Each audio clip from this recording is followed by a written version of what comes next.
Oi, gente, meu nome é Felipe, sou aluno do terceiro período de Direito da Faculdade UBM. Vamos estar iniciando a aula 3, né? Vamos estar falando sobre o Estatuto da Pessoa Idosa e muitos idosos não têm acesso a essas informações. E vamos estar citando alguns tipos de violência que ocorrem muitas das vezes na sociedade.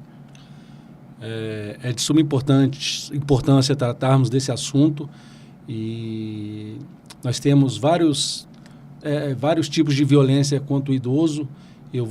Podemos citar aqui a violência física, a psicológica, a patrimonial, a sexual, a negligência.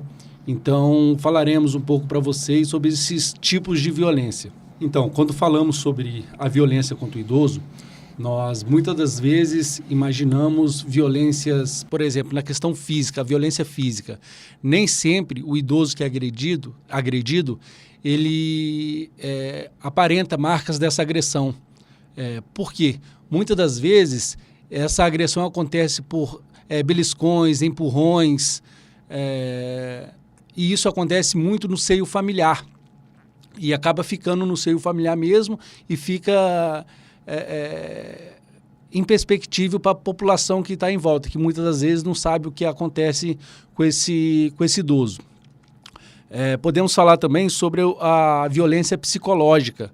A violência psicológica, muita gente não sabe, mas é importante frisarmos, ela também é passível de pena de detenção. Isso é muito importante. Muitas das vezes a pessoa comete esse crime contra um idoso, às vezes no seu seio familiar, e não sabe que isso pode causar a sua detenção. Ela ocorre em formas de agressões verbais, ela ocorre como tratamento de menosprezo e são ações que causam, ou qualquer outra ação que causa sofrimento psicológico nessa pessoa. Uma coisa que acontece muito e às vezes as pessoas não dão tanta importância é a questão do afastamento do lar desse idoso.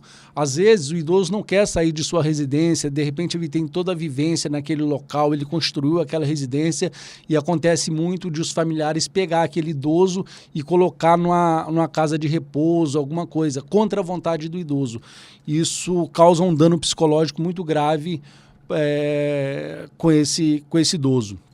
Na questão patrimonial, ultimamente a gente tem observado vários casos que têm tomado repercussão nacional. O que acontece muito muita gente aproveita do idoso pela sua fragilidade, às vezes mental, a sua fragilidade física, para dissipar o seu patrimônio. Acontece, às vezes, por envolvimento em relacionamentos conjugais. Recentemente tivemos um caso sobre uma socialite no Rio de Janeiro, que muito influente, e ela tinha um motorista e acabou se envolvendo com esse motorista, tendo um caso, um relacionamento com esse motorista, e no final acabou de forma trágica. Foram descobrir que ele estava dissipando o seu patrimônio e causando aí transtornos talvez irreversíveis aí para a senhora e para os familiares. Muito importante falarmos também sobre a negligência. Acontece muito. Muitos familiares, às vezes até sem entender como lidar com a situação, acaba cometendo negligência com o idoso, não tendo o cuidado necessário que deveria ter. E isso acontece muito no seio familiar. Mas também a gente vê casos que isso acaba acontecendo também em redes de apoio, em casas que deveriam cuidar desse idoso, acaba cometendo também práticas de negligência, o que acaba trazendo um transtorno muito grande aí para a vida dessa pessoa. Como o nosso amigo mencionou alguns tipos de violência, é de suma importância também ressaltar alguns outros tipos de violência que acontecem e muitas das vezes as pessoas não têm consciência disso. Podemos mencionar o abuso financeiro, que é um tipo de violência caracterizado pela exploração de imprópria ou ilegal ou uso não consentido pela pessoa idosa de recursos financeiros. Esse tipo de situação acontece frequentemente. O violador apropria indevidamente do dinheiro, cartões de bancário, auxílio que as pessoas idosas têm direito, às vezes até mesmo benefício do governo federal. Outro tipo de violência é a violência institucional. Trata-se de qualquer tipo de violência exercida dentro do ambiente institucional, público, seja público ou seja privado, né, praticado contra a pessoa idosa. Pode ser por meio dos funcionários que cometem algum ato de abuso, agressão física ou até mesmo verbal no ambiente da instituição de trabalho. As principais causas de violência contra os idosos, eu vou dar uma citada, um breve relatório. Os fatores associados à violência geral foram idade, sexo, estado civil, nível de educação, renda, arranjo familiar, suporte social, solidão, transtorno mental e depressão, tentativa de suicídio, dependência para atividades da vida diária, função cognitiva, doenças crônicas, abuso de álcool ou drogas. Por que ocorre essa violência contra o idoso? Muitas das vezes, o ambiente de pouca comunicação, pouco afeto e vínculos fracos são os fatores associados, assim como o isolamento social da família e da pessoa idosa. E haver histórico de violência doméstica. Inclusive, o cuidador tem sido vítima e pode estar relacionado ao despreparo no convívio com as dificuldades próprias do envelhecimento, como doenças degenerativas que atingem os idosos. Empobrecimento da população, que tem forçado o convívio entre essas gerações. Vou citar a prevenção. A prevenção é uma das formas de situações de violência, de maus tratos. Fortalecer os vínculos da pessoa idosa. Para tanto, ressaltarmos a importância do Serviço Único de Assistência Social, o SUAS, que visa contribuir para o desenvolvimento das potencialidades e das capacidades dos usuários. O fortalecimento das relações no âmbito da família e da comunidade, da ampliação dessa rede de acesso. Outra forma de prevenção é através da conscientização sobre os diversos tipos de violência, pois assim a sociedade passa a conhecer casos de violação de direitos para com o outro ou para consigo e se torna capaz de realizar ações de prevenção e combate eficazes. É importante conhecer instituições e órgãos que promovam a prevenção da violência contra a pessoa idosa. Temos a Delegacia do Idoso, a Defensoria Pública, o Ministério Público, o Disque 100, o Conselho Municipal do Idoso. São órgãos muito importantes e precisam estar em funcionamento para que a gente consiga melhorar a vida dos nossos idosos.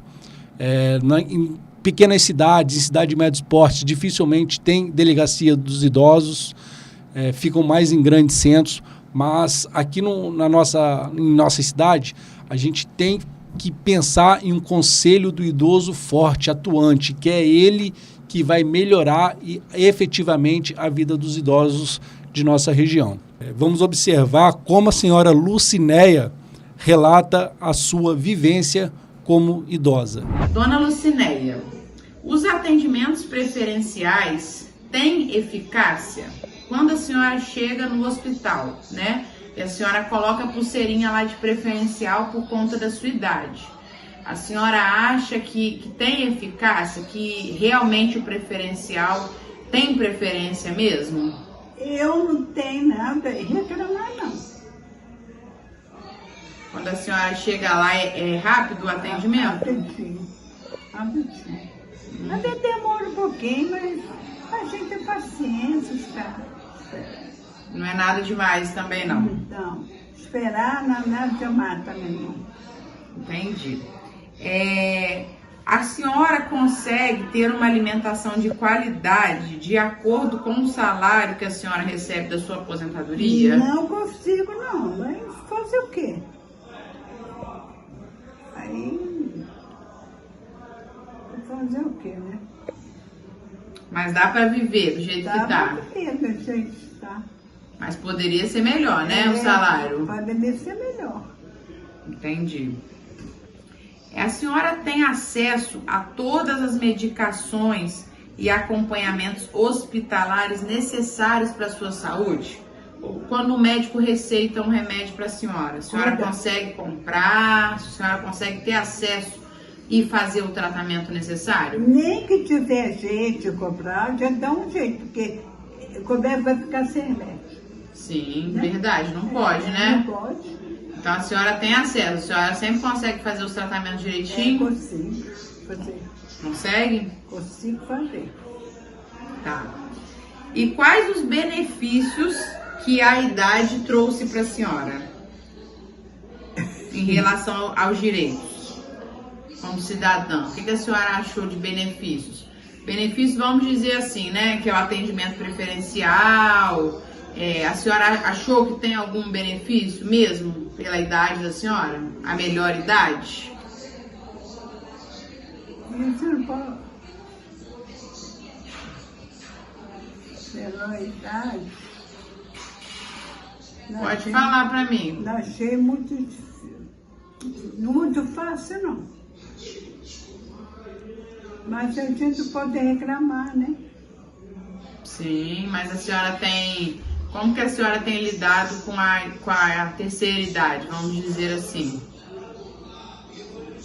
Muito sacrifício. Fazer o quê? Muito sacrifício. Tá. E os malefícios? Quais são os maiores malefícios que a senhora acha? Ai, não poder sair muito, poder andar. A dificuldade para sair, né? Para sair. Entendi. É muito ruim. Muito ruim. Mas aí a gente vem te visitar, né? Não dá para ir, a gente vem. Tem. Né? É.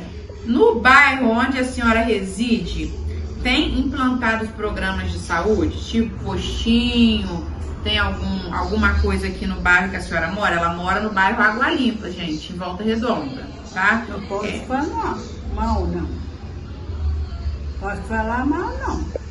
A senhora já viu postinho aqui? A senhora já foi em algum postinho daqui do seu bairro? Já fui vários, 3. Aqui tem 3. Eu já fui de vários. Já foi em vários. Em relação à vacina, essas coisas. Vacina, tudo é traz em casa. Traz em casa? Traz. É traz em casa, vai. Quando eu vejo a chegando a vacina, ela vai gritar. Ah, que legal. Vacina. E também aqui tem esporte para as crianças, você já viu? Pracinha? Tem, pracinha, esporte, já fiz para criança. Tem sim. Tem sim. Então tá jóia então, dona Lucinéia. Esse foi o depoimento da dona Lucinéia, gente. Muito obrigada. Essa foi a aula 3. Ficamos por aqui. Espero que você acompanhe as próximas aulas.